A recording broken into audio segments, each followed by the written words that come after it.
Hey guys, I got a brand new Ascend H12 and I made my first mod to it.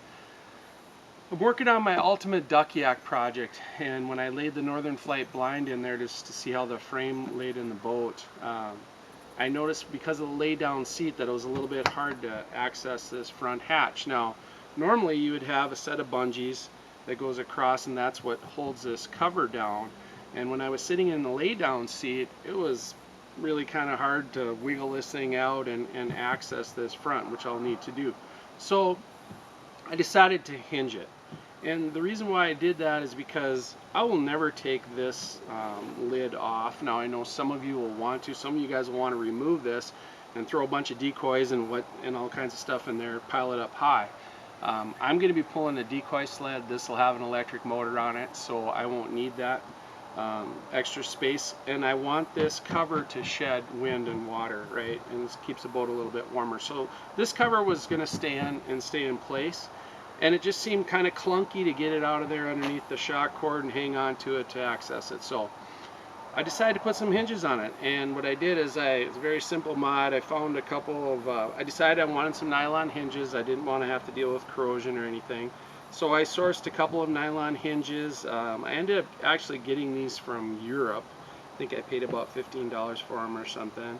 And then for the latch, I decided to go with a real simple slam latch, like you would see in a lot of boats, with the lifting ring. So to access the hatch now, you just lift the lifting ring and open it up, and there you have it, right? So then I go to drop it down, you just drop it, it slams and shuts, and it's really, really secure. It's not going anywhere. So super simple mod. Again, probably not for everybody because some of you guys will want to leave this off so you can pile stuff in, but hopefully maybe this will help a few of you guys that want to do something similar. Couple tricks to this if you decide to do this.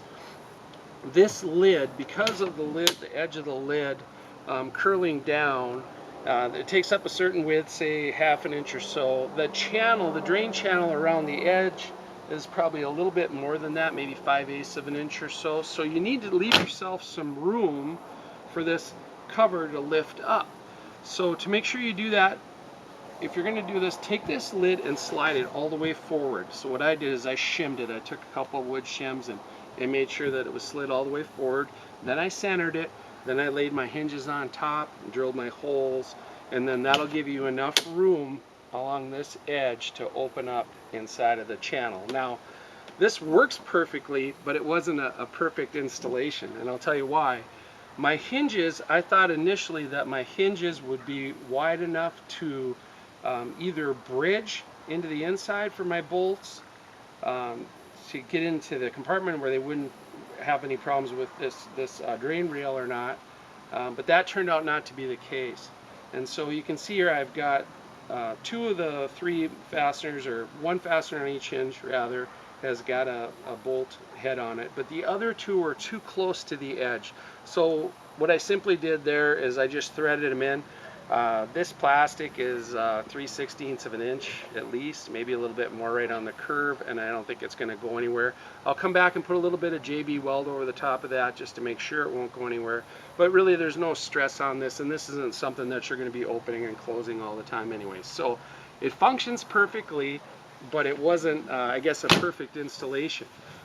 If you're going to find the right hinge, I would say look for a hinge that has probably 3/4 of an inch between the center of the pin to the center of the holes of your first set of holes. That way you'll bridge all the way across that drain channel and you won't have any problems with your bolts. This same company made a 110 millimeter hinge. This one was listed as a 90, and I think that would probably work, and I'll try and link that in the description. The other thought that I had afterwards was I saw some Polaris Ranger hinges. So some of the older Polaris Rangers have a pretty good sized plastic hinge on them. You probably only need 1 of those, and they're easily available too. They're only 10 bucks or so. Probably just need 1 of those babies in the middle. Slam latch, I got that on Amazon. That was 10 bucks too. So I've got about $25 into this mod, and I'm really happy with it. Hopefully this will help a lot of you guys with your projects. Follow along. I'm going to do a lot to this boat. I'm going to significantly modify the frame. I'm going to add electric trolling motor. I'm going to do a lot of things. So it should be a fun project. Thanks for watching.